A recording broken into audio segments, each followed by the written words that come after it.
Ayo, what's a good word with my people who reside in the Chico barracks? And if you're a newbie, no stripes yet, you're just a viewer of the tube. My name is Tyler, the host of the crypto channel that provides no escape. And if you try to leave, something always puts you right back in your place. That's a handcuffed burglary suspect running from Surfside police before he stopped in his tracks.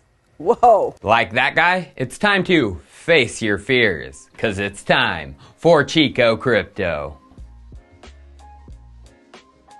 Well, let me sit you back into your chair as this space is getting oh so wild and crazy and reminding me once again of the 2017 madness, DeFi, yield farming, liquidity pools, and the like. Today I want to dive into these topics, not discuss necessarily the good, although some bright light can be found. I want to talk about the bad, as no one is talking about it in the influence space, as gains have once again blinded those with a mouth. Although there is an influencer who should have the biggest sway of them all, but for some reason people do not like to listen to the creator of the first and most widely used smart contract platform, that is Vitalik Buterin. When he speaks, I listen. He tweeted yesterday, "I personally am steering clear of the yield farming space completely until it settles down into something more sustainable, but I'm not particularly a smart mind in DeFi. So it settles down from the POV of people providing their liquidity to collect coins. It crashes with tears from the POV of people holding those coins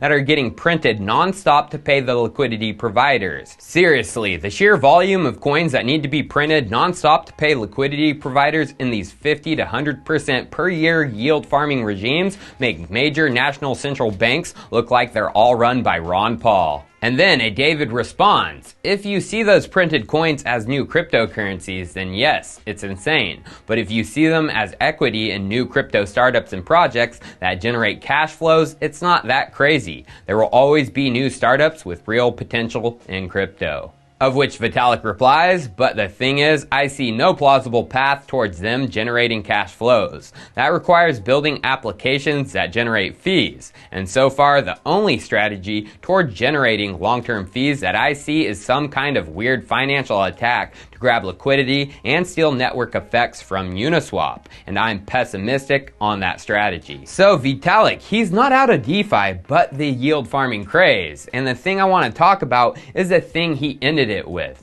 "So far, the only strategy toward generating long-term fees that I see is some kind of weird financial attack to grab liquidity and steal network effect from Uniswap." Well, Vitalik, that is already happening. The financial attacks to grab and steal liquidity from Uniswap. And the way they are attracting people is through yield farming. Have you heard of Sushi yet? Well, it touts itself as the evolution of Uniswap with the SushiSwap protocol, which has Sushi tokenomics, which include the release of Sushi coins to people who stake liquidity pool tokens from Uniswap with them. AKA, they are forcing a large Uniswap pool for Sushi by giving people Sushi rewards for providing liquidity. So what's wrong with this? How is this actually an attack? Well, it's nothing harmless to begin, but after 2 weeks, they will be taking their liquidity staked with their interface and swap it to their own automated market making protocol and take it away from Uniswap. This is called vampire mining, and the strategy is to siphon liquidity from a market leader like Uniswap by offering incentives and revenue sharing tactics that make capital more profitable on the new protocol, which their protocol is just a fork of Uniswap. So should you be looking to roll with Sushi? Well, the contracts for Sushi have yet to be professionally audited or audited by any notable programmer in the Ethereum space. Although the contracts are publicly available and open source, and there has been no glaring holes identified by others in the community. But what you have to realize is this: you can have the best programmers in the world looking at the code and they can miss something. Vitalik knows about this, and that is why he is so cautious. Vitalik remembers the DAO hack from 2016, which almost destroyed Ethereum. So a bit of a history lesson for you all, as this was only just over 4 years ago. And as we know in crypto, things like to happen in cycles of about 4 years. Well, the DAO was one of the most hyped Ethereum projects and was able to accumulate over 12.7 million Ethereum, or over 15% of Ethereum's total supply on that day, worth over $5.5 billion. Well, on June 16, 2016, the DAO was hacked and a lot of that Ethereum went bye-bye.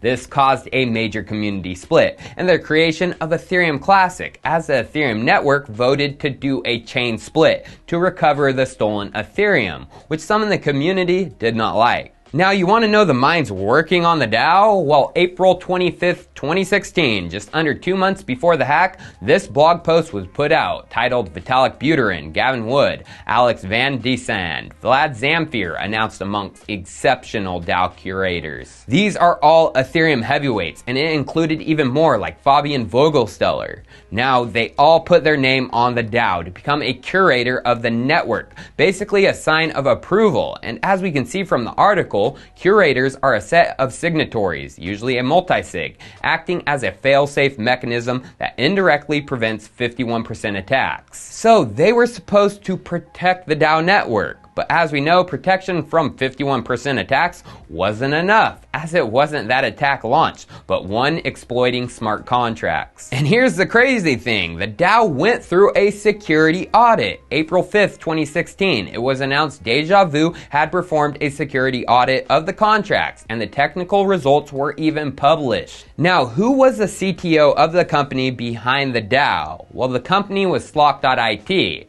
and the CTO was a Christopher Jensen. He was the technical lead, so he was responsible for the lack of security and bugs found in the code. But Chris, who was he working with back before this hack? Well, Vitalik. They have a historic conversation together in 2015 in which the Go implementation was decided upon from a discussion between the two. And then, when the hack happened in June, Vitalik automatically got on the phone with exchanges to discuss what should be done about the hack. Who did Vitalik bring into the conversation? As we can see at 3:12 a.m., Christopher. So the point I'm trying to get across is this was deeply ingrained with Ethereum, Vitalik, Gavin Wood, and others. They looked at the code and were okay with it. A smart contract firm, an audit firm, was okay with it, and it still wasn't okay. Now, because of the DAO hack, lessons were learned. Smart contracts were forced to go through a much more stringent audit process. Testnets became a common tool, and the amount of firms performing audits and testing exploded. But with the surge of DeFi today, many are forgetting about 2016 and forgetting what was learned. They are not testing for long enough. They are rushing code, and they are not getting it professionally audited. This is a recipe for disaster, as Solidity, the smart contract code being used for all these DeFi tools, is Turing complete with a wide attack vector and a ton of unnecessary risk if you don't know what you're doing. And I'm smelling a V2 of this happening as we get a bunch of developers who are not smart contract developers building smart contracts for DeFi when many of them do not know what they are doing. I mean, Yam Finance should have been a warning, a sign that this is going to happen. A bug was found, but luckily it wasn't one where the funds could be drained like the DAO. Luckily, funds were safe. But then in June of 2020, an exploit was found with Balancer Labs, who was much more audited. There was an article put out, Balancer Labs Incident, when bug bounties fail. And a community developer actually submitted the bug for a bounty to Balancer 53 days before it happened, which Balancer ignored.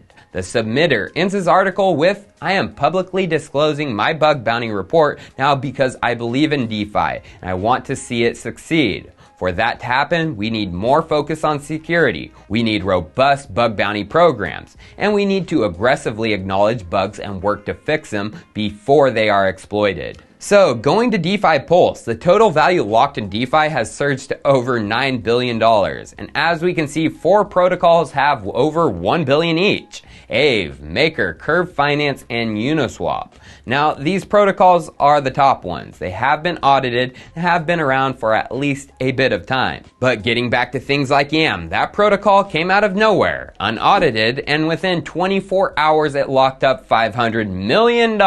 So I predict we will see some DeFi project pop up here soon, out of nowhere. I don't know how it will work exactly, but it will gain hype and get a snowfall of lockups, crossing 1 billion extremely quick. That is when the hackers will hit, and they will hit hard. And the thing is, that project could already be out there. The bug could already be known, and the hackers are just waiting for the time to strike. But besides Vitalik and myself, other well-known Ethereum developers are seeing this coming. Joey Krug, core developer for Augur, tweeted this: "It's definitely summer 2016, V2, deja vu."